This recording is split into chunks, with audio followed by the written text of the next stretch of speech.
abrirem as nossas Bíblias no Evangelho segundo escreveu Marcos. Evangelho de Marcos, capítulo 1, verso 21. O Evangelho de Marcos é o segundo evangelho escrito por João Marcos, jovem, e tornou-se missionário. Primeira viagem que ele fez com Paulo, abandonou o ministério, mas depois retorna ao ministério com a ajuda de Barnabé e futuramente vai escrever esse evangelho poderoso. O Evangelho de Marcos, capítulo 1, versículo 21. Quem achou, diga glória a Deus. Glória a Deus. Quem não achou, diga misericórdia. Ainda temos 2 ou 3 misericórdia, né?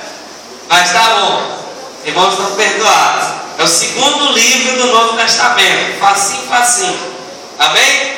Diz assim a palavra de Deus: entraram em Cafarnaum, e logo no sábado, indo Jesus à sinagoga, ali ensinava.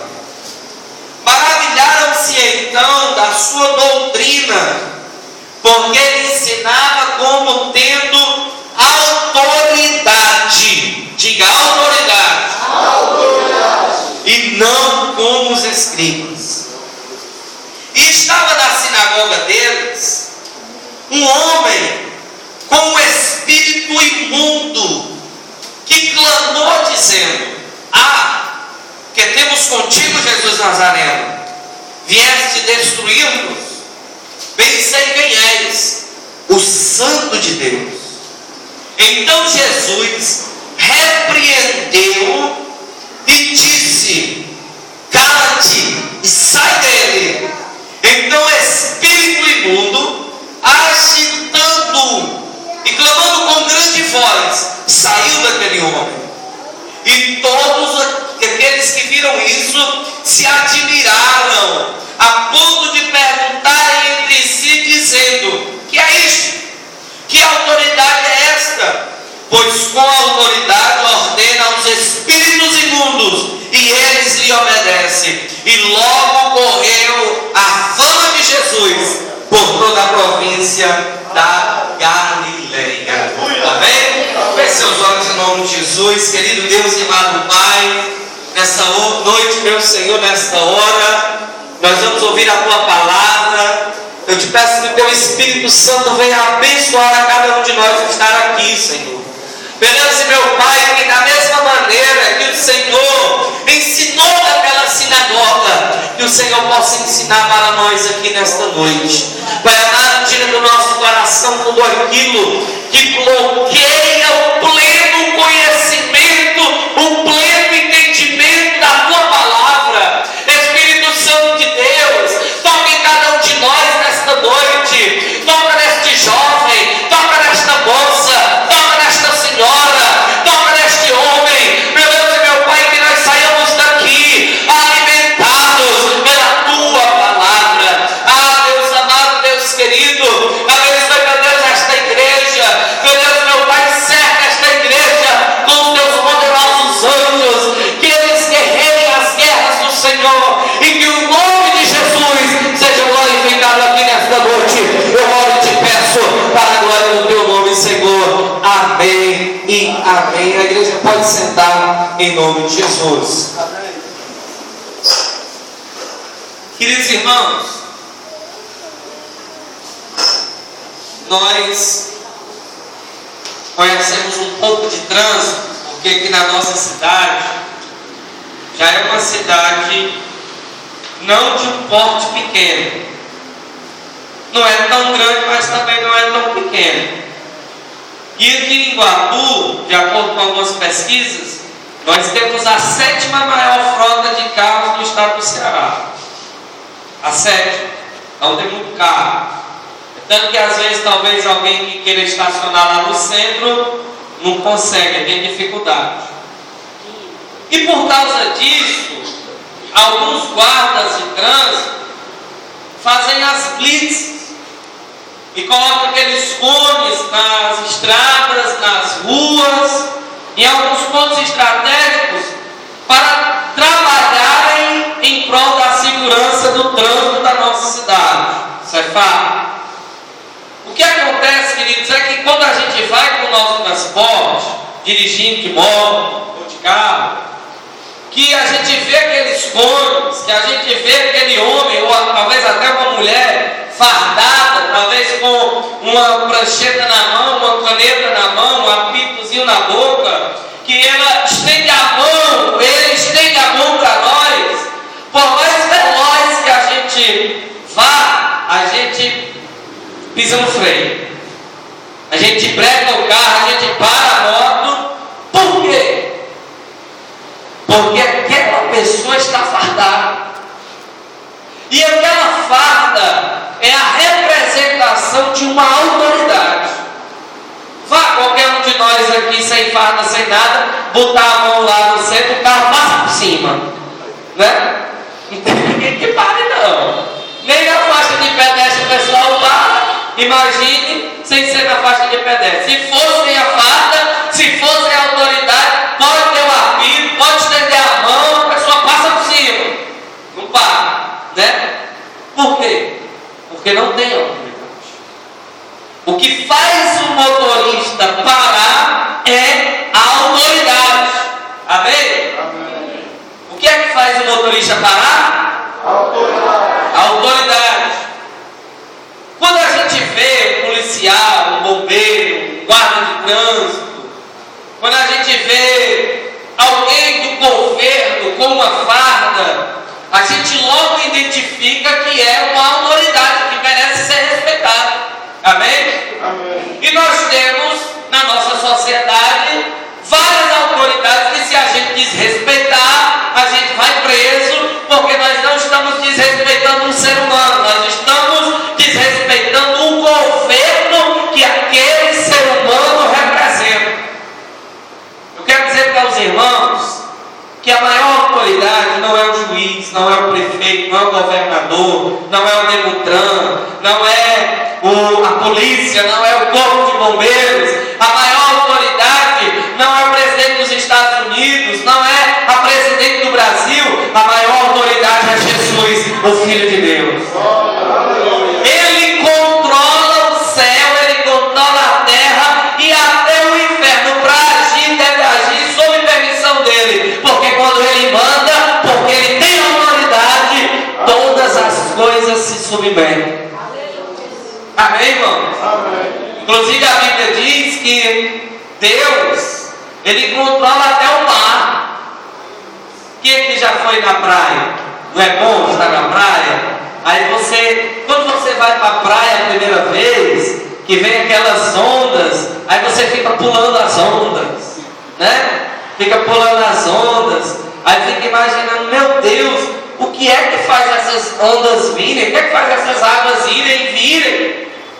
A Bíblia diz que Deus coloca o limite das águas e diz para as águas que elas deverão ir até aquele determinado lugar e não ultrapassar, e as ondas do mar obedecem, porque Deus é autoridade.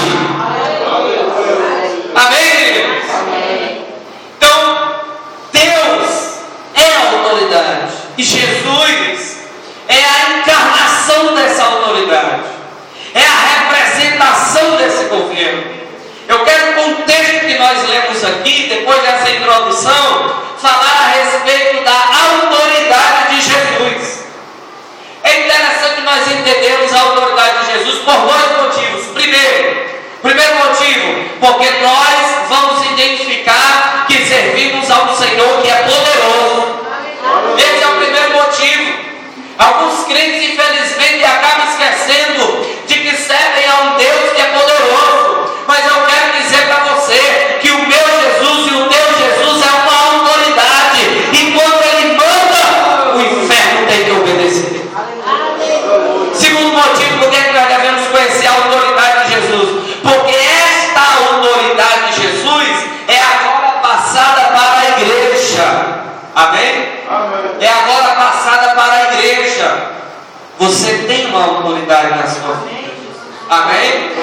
tem um nível de autoridade. Por quê? Porque Jesus te conferiu este nível de autoridade.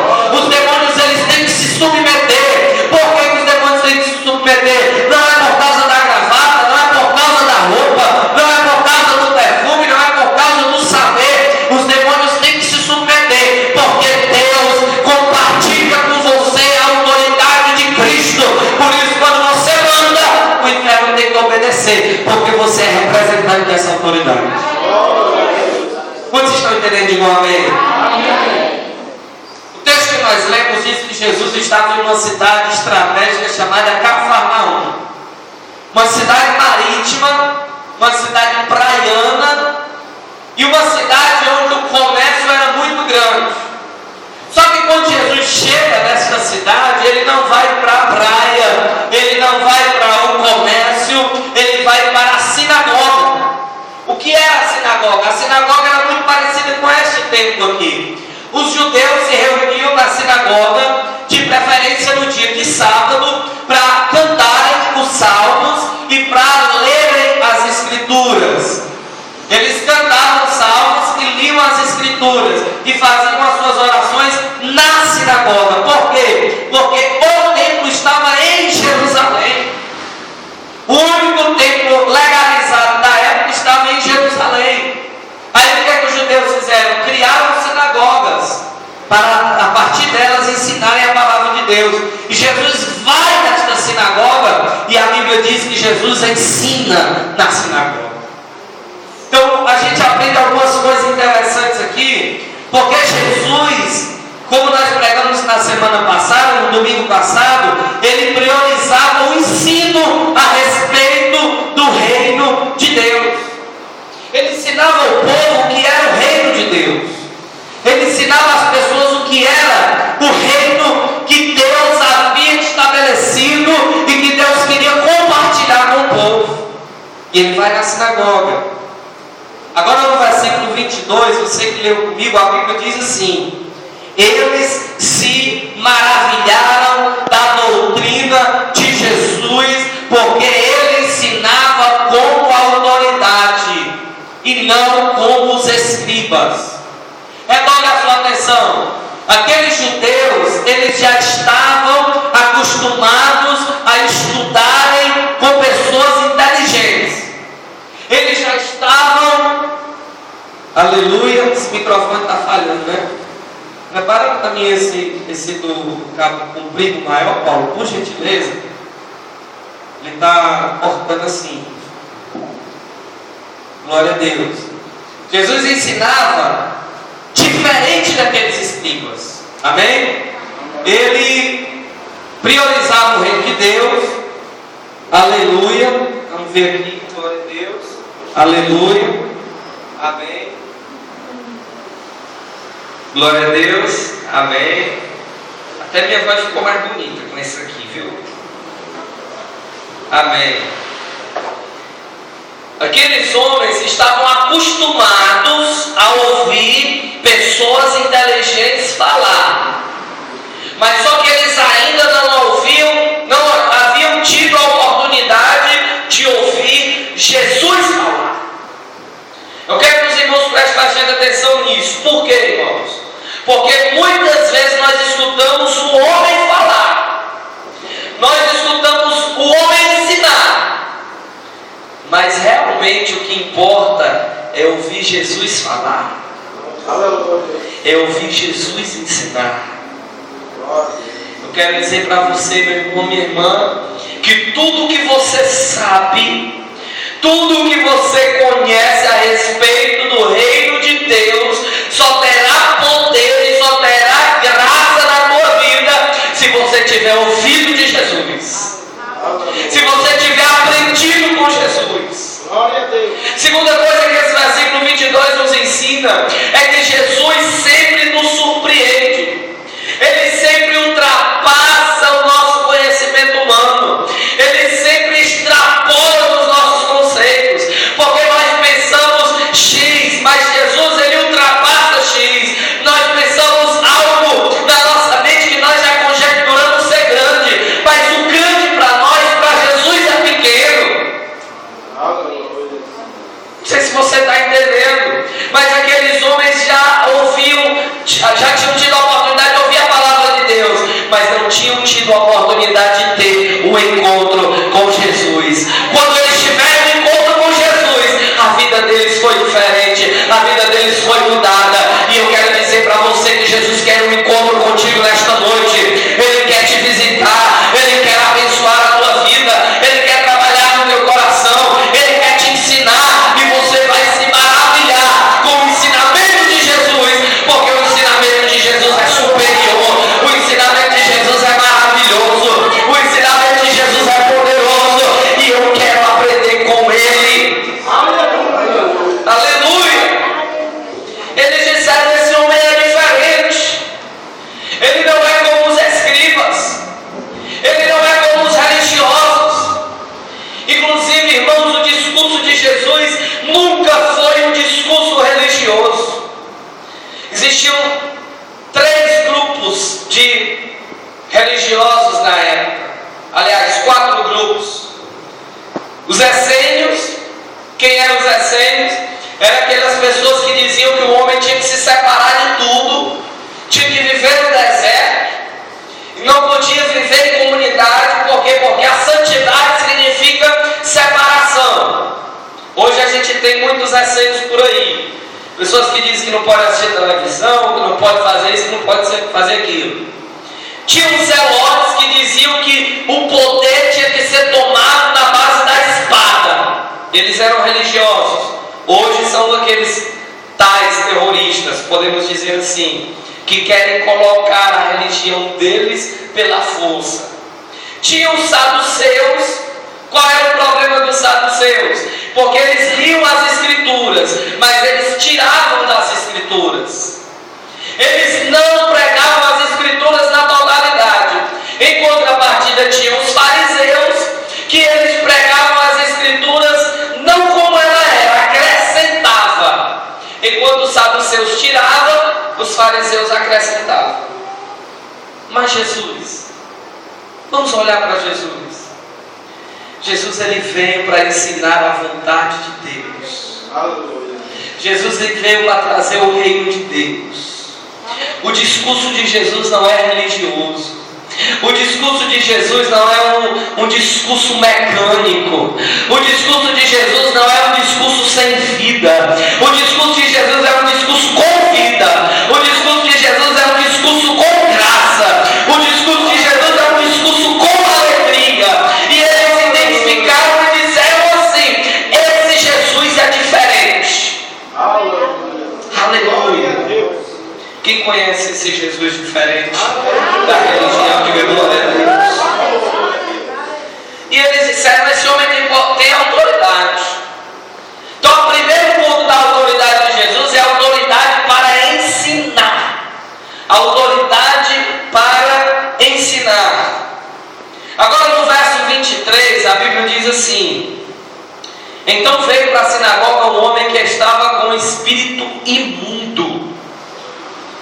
E esse espírito imundo clamou dizendo: Jesus Nazareno, que temos contigo, você veio para nos destruir. Eu sei quem és, tu és o Santo de Deus. Quando nós lemos no original, nós entendemos que aquele homem que estava possesso por um espírito maligno, ele era frequentador da sinagoga. Quais as lições que nós aprendemos? Primeiro, estar no templo não te faz igreja. Estar na igreja, estar no templo, não te faz casa de Deus. Aquele homem ouvia a palavra, aquele homem todo sábado estava na sinagoga, aquele homem todo sábado estava lendo as escrituras, estava louvando, estava adorando, estava entregando a oferta, estava entregando o dízimo. Mas dentro do coração dele estava agindo um espírito imundo. Irmãos, nós temos que atentar para isso com muita seriedade. Sabe por quê? Porque às vezes nós estamos na sinagoga, mas ainda não tivemos um encontro com Jesus. Às vezes nós estamos ouvindo a palavra, lendo a palavra, louvando, adorando, ofertando, mas isso não nos isenta de sermos atacados pelo inimigo. Pelo contrário, aí é que o inimigo vai nos atacar.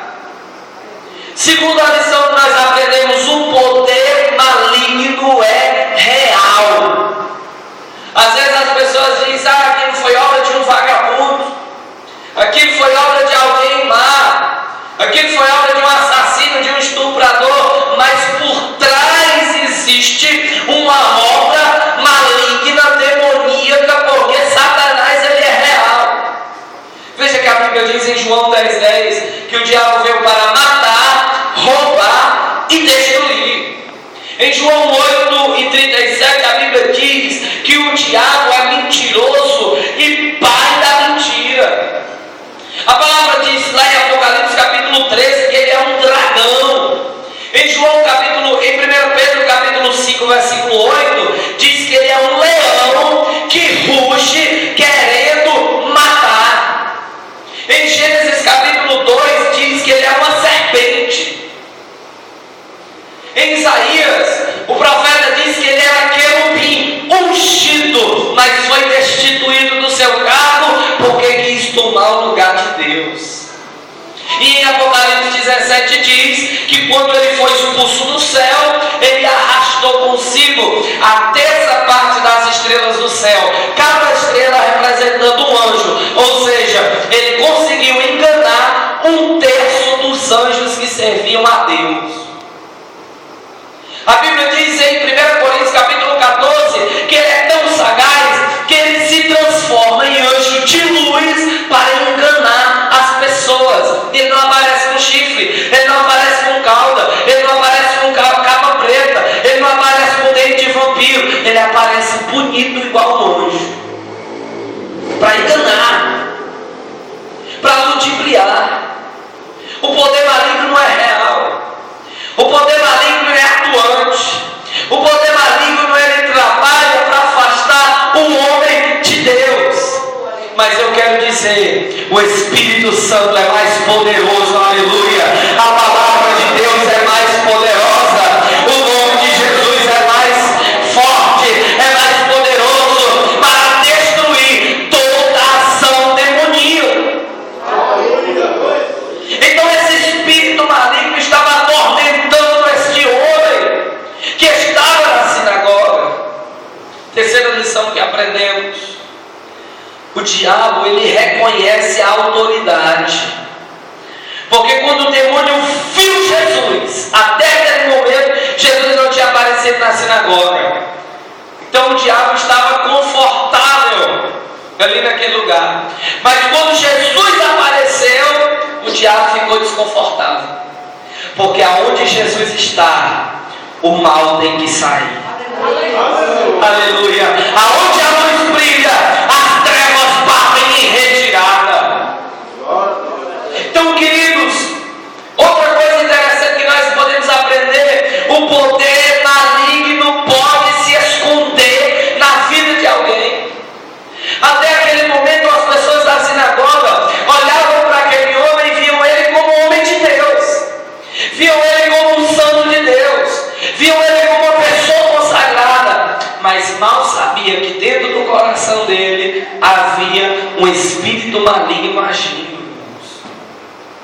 Às vezes o demônio, ele se esconde em um sentimento. Redroga a sua atenção, porque eu quero falar agora sobre a inspiração do Espírito Santo de Deus.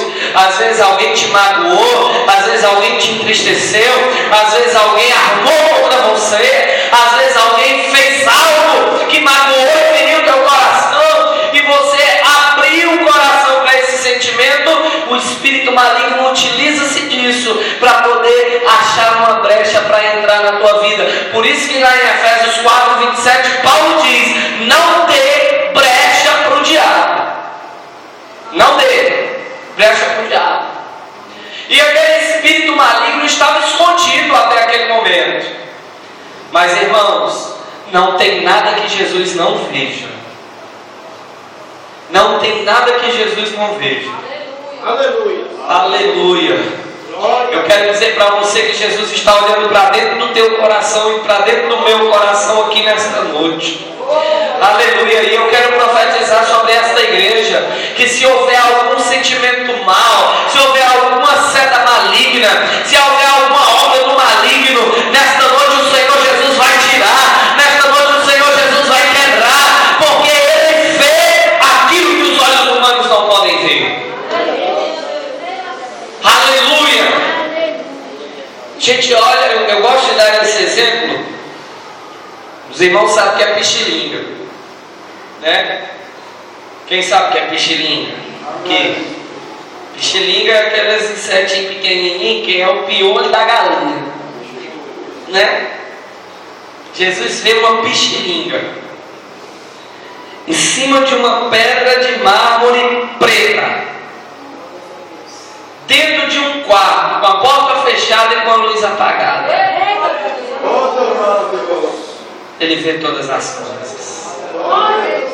Ele vê o teu coração nesta noite. Ele vê a tua vida nesta noite, para o bem, para abençoar e para repreender qualquer força do mal que tiver. Porque muitas vezes, irmãos, nós colocamos dentro do nosso coração algumas coisas que não agradam a Deus.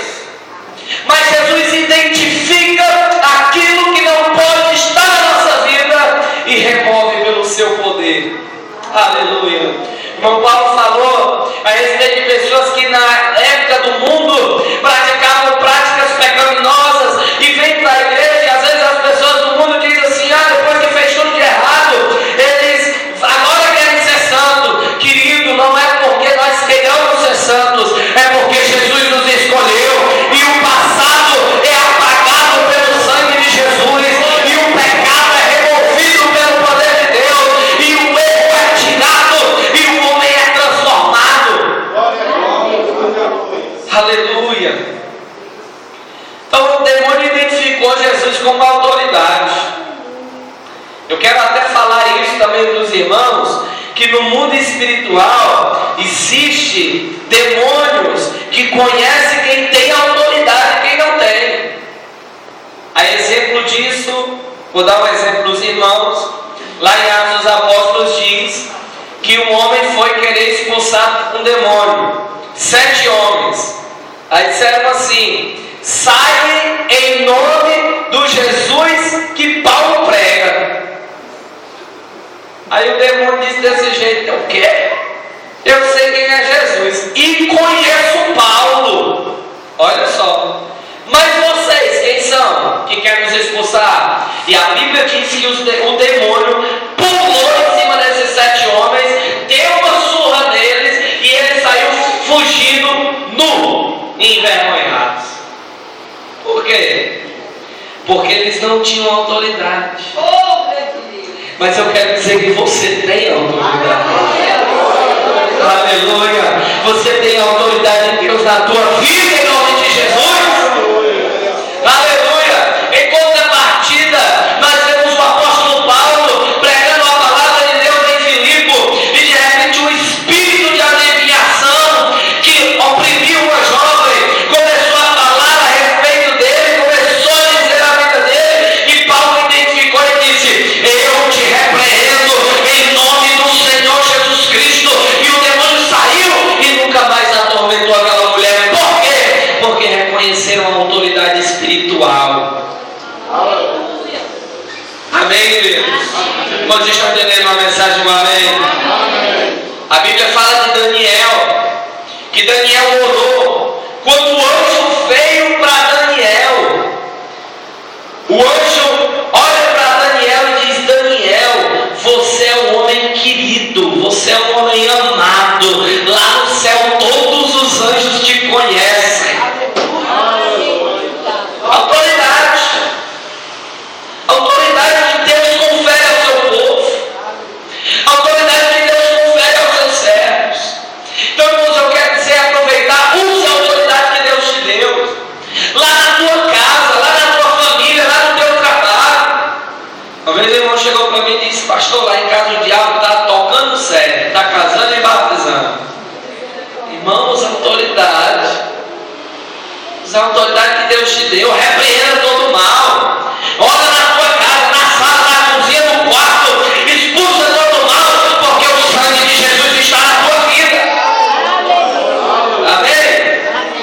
Olha para a pessoa que está do seu lado, diga: use a autoridade, meu irmão.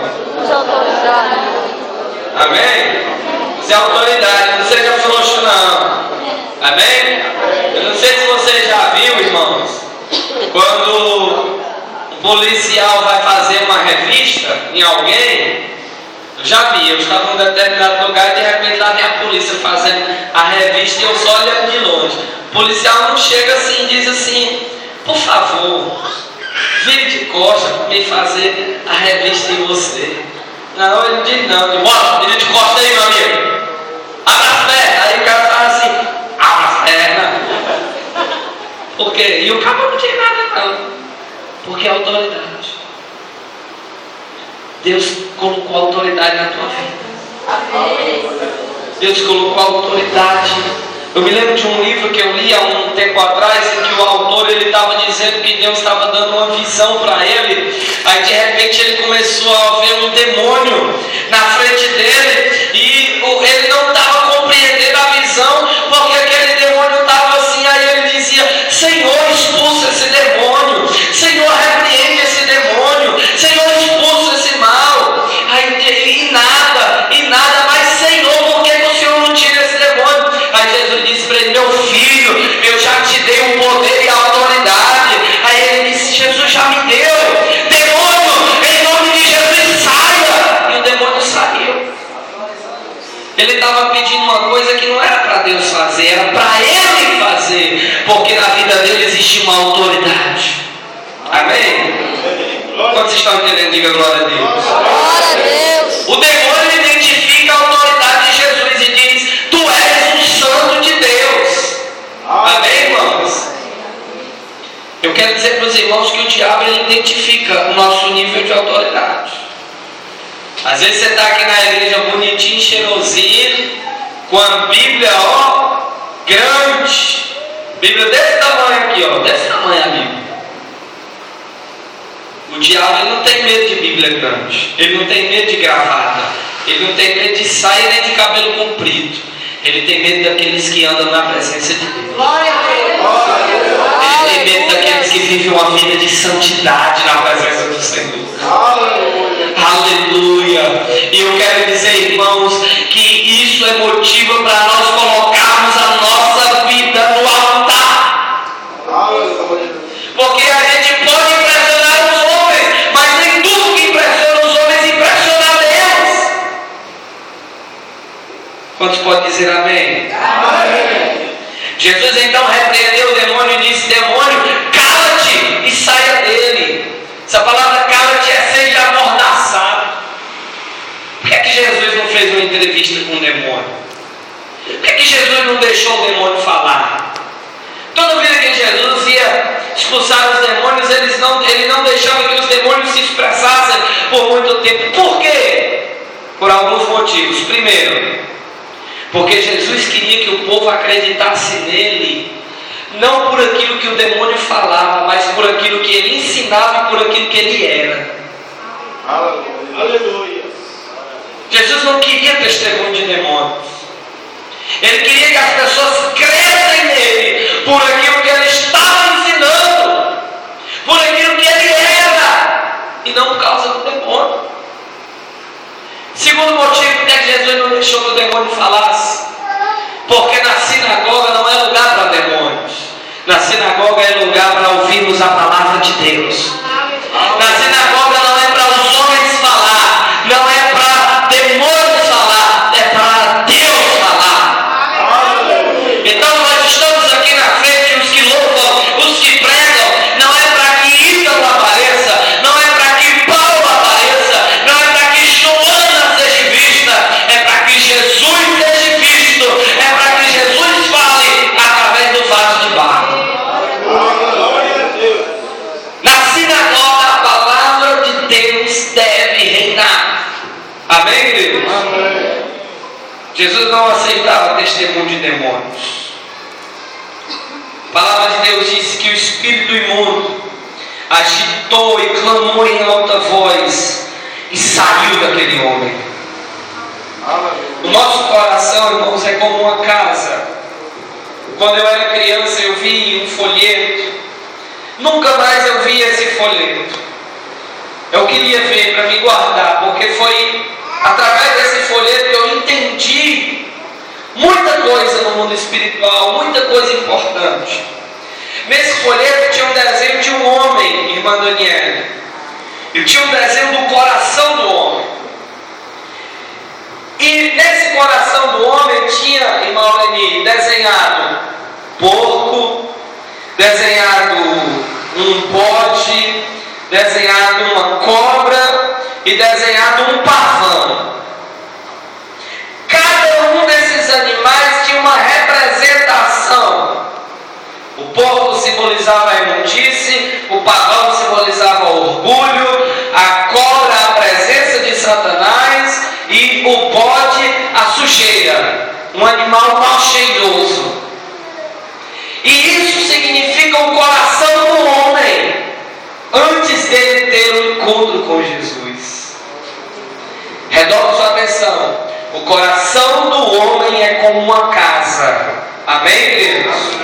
Olha para a pessoa que está do seu lado e diga: o seu coração é como uma casa. Amém? É como uma casa. E de repente esse homem, uma luz brilhava do céu para a vida dele. E de repente uma luz descia e vinha uma pombinha descendo para o coração daquele homem. E o porco corria, a cobra fugia, o bode fugia. Aqueles animais que representavam algo de ruim eram afastados. E aquela pombinha representando o Espírito Santo vinha e morava dentro do coração do homem. Foi porque ele teve um encontro com Jesus. Aleluia. Oh, Deus tremendo. Assim era o nosso coração.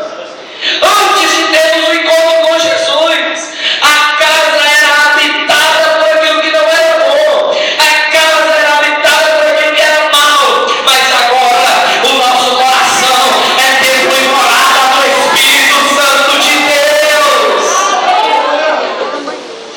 Quando Jesus disse: sai, cala-te e sai deste homem, o espírito maligno saiu, o fardo saiu, o peso foi tirado, a tristeza foi tirada, a angústia foi tirada, irmãos, a vida pecaminosa foi tirada, a vida só de aparência foi tirada, porque Jesus estava, os homens olhavam para a aparência dele ali, mas Jesus estava olhando para a essência. Aleluia. O homem olhava por fora, mas Jesus estava olhando era para dentro do coração. Aleluia. Quando Jesus disse: seja calado, cala-te, seja amordaçado, saia dele, o espírito maligno saiu e a vida daquele homem foi mudada e transformada a partir daquele dia. Eu não sei que tipo de animal habitou o seu coração, mas eu sei que agora o Espírito Santo de Deus é que está dentro do teu coração. Ele está dentro da tua casa. Aleluia.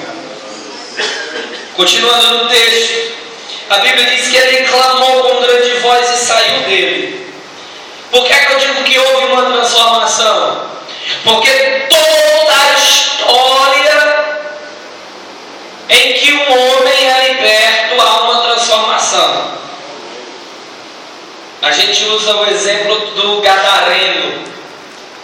O gadareno, a Bíblia diz que ele se feria com pedras, morava no cemitério e os homens amarravam ele com corrente, mas o demônio que habitava nele era tão forte que quebrava as correntes. Quando ele teve um encontro com Jesus, a vida dele foi mudada e ele teve perfeito juízo. A Bíblia diz em Lucas capítulo 13 que uma mulher há 18 anos tinha um espírito de enfermidade que atuava e agia na sua vida, fazendo com que ela andasse encurvada. Quando Jesus tocou naquela mulher e mandou o espírito de enfermidade sair, ela logo se endireitou e o fardo foi tirado. A Bíblia diz que quando Jesus conheceu Maria Madalena, ela era oprimida por 7 demônios. Jesus expulsou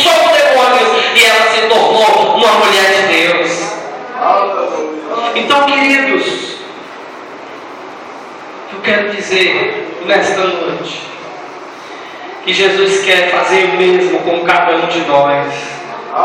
Ele quer tirar de nós tudo aquilo que não vem dele. Feche seus olhos agora em nome de Jesus.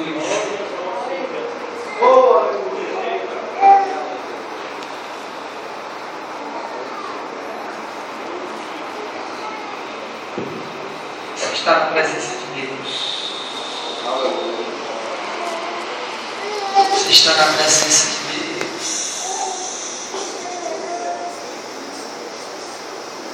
Jesus está passeando por esta sinagoga.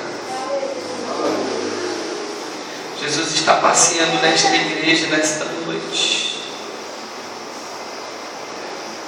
Na autoridade do nome de Jesus.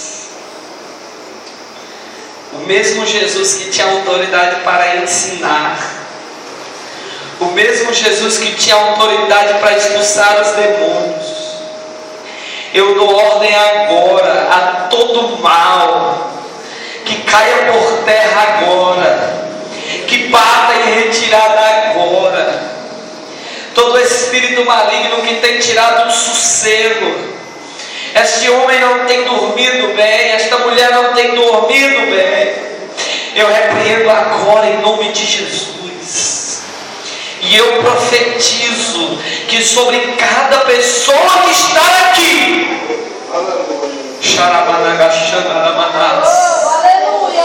o Espírito Santo de Deus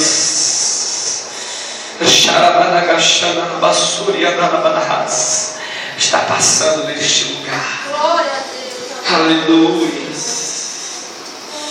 A palavra de Deus diz que eles se admiraram. A palavra de Deus diz que eles se admiraram. Eu quero dizer que muitos vão se admirar com o que Jesus vai fazer na tua vida. Muitos vão se admirar com o que Jesus vai fazer na tua vida. Oh, aleluia! Coloque-se de pé em nome de Jesus. Ainda temos mais mensagem, mas Deus está me levando a orar nesta noite. Feche seus olhos, coloque a mão não no seu coração, coloque a mão aqui no seu ventre. Feche seus olhos em nome de Jesus. Aleluia.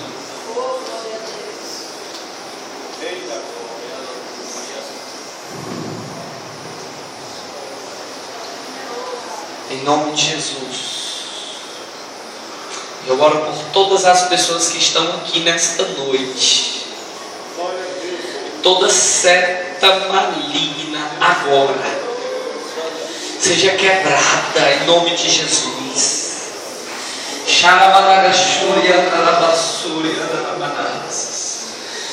Vai tocando agora, Senhor, em cada pessoa que está aqui. Eu creio no evangelho de poder, eu creio no evangelho de milagres. Toda ação maligna por fruto de obras de macumbaria, por obras de feitiçaria, por obras malignas, por palavras, por consagrações, por maldições lançadas, adquiridas ou herdadas, pelo poder agora do nome de Jesus e do sangue de Jesus.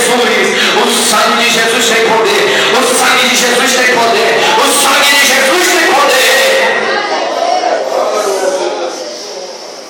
Eu oro por cada vida nesta noite. Aleluia. Você que quer receber a oração, sai do seu lugar, vem aqui à frente em nome de Jesus. Você que quiser receber a oração, você vai sair.